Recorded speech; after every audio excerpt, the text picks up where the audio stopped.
Motorola XOOM 2 Media Edition Touchscreen Replacement.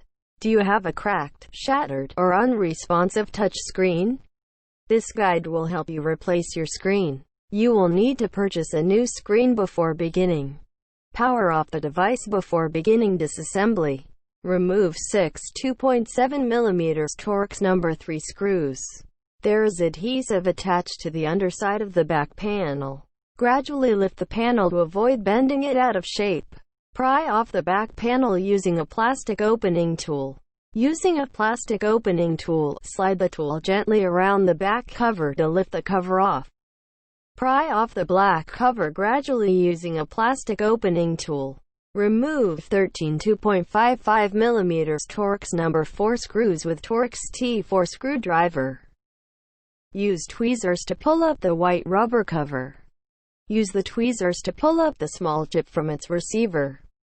Use the tweezers to pull up the larger chip from its receiver. There is adhesive attached to the back of the larger chip on the touchscreen controller strip. Use the tweezers to pull up one end of the small piece of tape that is holding the touchscreen controller. Use the tweezers to pull up and release the thin handle that is attached to the LCD connector. Use the tweezers to pull out the LCD connector from its receptor. Use a plastic opening tool to gradually separate the screen from the device.